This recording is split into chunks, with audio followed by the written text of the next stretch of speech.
What do you think, South Sydney? Mate, the Jai Gray, fullback, Latrell, left centre, worked beautifully. A lot of injuries meant Latrell had to get up and do a bit of playmaking in the halves.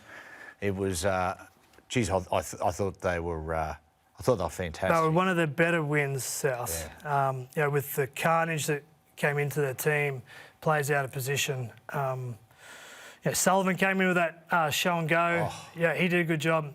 I really like what Wayne did. A lot of people said that Latrell should be fullback, but he's wholehearted, that Jai Gray. Wholehearted. Like, he was so good. And will Latrell, he probably will be moved back to fullback at some stage when they get all their troops. But I tell you what, Latrell stood up in that moment they needed him, but Jai Gray was tremendous. Jai, I'll ask you this, Coops. We've spoken on this a couple of times. The speed of the rucks now, the speed of the game, the vulnerability that sits in the middle of the field. I think this, and what we've seen in turn, is the smaller, diminutive fullback starting to become in vogue, as opposed to the GI, Latrell, big, powerful one. It's like the smaller blokes at the moment seem to be a lot more effective through that middle field. Yeah, there's pros and cons. Look, you get the best player for the best position. You know, I think Jai Gray, look, if you're trying to pros and cons of it all, the guy is energetic, he's great, he'll run for 20 carries and won't shirk his responsibility. But if you were to isolate him 10 metres off the line off a high kick and have Tom Trbojevic come through, Tom's jumping over the top, right? Gotcha. Latrell Mitchell is powerful one-on-one, like he will beat you, but if you keep the ball in play for long periods against Latrell and move it left to right while he's at fullback, you will catch him out at some stage. Make him unnecessary running. So there's no doubt. Our game is brutal, but our game can be a game of chess as well when you start working through X's and O's. I tell you the other thing about South, Coops. We said before, one of the things that is key to their good start to the year has been the young guys coming in and elevating themselves. Jamie Humphries, perfect example. Liam LeBlanc has been good.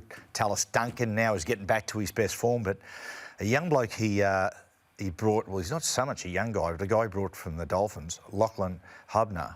He played third on the weekend. He's fantastic. Yeah, workaholic, physical.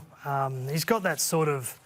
Wayne's always had that sort of protective middle forward that just works. At Plath at the Dolphins, Tony Carroll at the Broncos, and Hubner fits that mould. What do you reckon they do with the halves, Coops? So Bud Sullivan, you think that Jaden Sullivan will go into 7, given what he did. What about 6? I mean, is Lewis Dodd back playing at the moment? Lewis Dodd. Does he get his? He might get his chance. He could be. Or do you think that would you look to go to Latrell in a 6? I'd put Latrell at 6. Because the way you keep Jai Gray in the team is you have to find a spot for Latrell. Now, when the game was in the balance against the Roosters, Latrell moved to 5'8". He was defending in the centres but played as a 5'8". And if Latrell, say, plays fullback, or let's say he plays centres and touches the ball 10 times, he will do something, let's say, 6 times out of the 10. If you give him 30 touches at 5'8", you're going to double his input.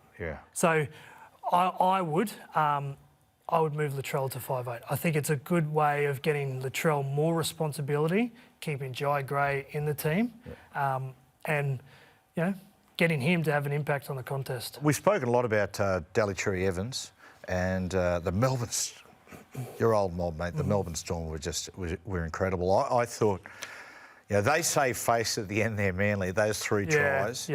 Because it was on the way to be at least 60 points. Melbourne Storm flew out of the blocks.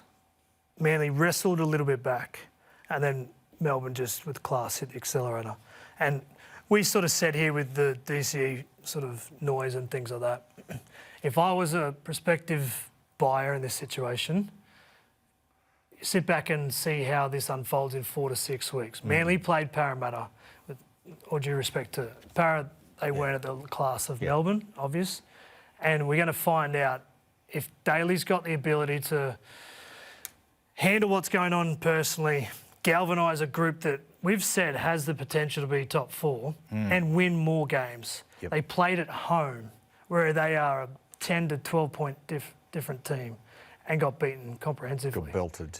So I think there's still some stuff to play out on the impact of what Daly's doing at the moment. And we're about to find out. We're about to find out big time.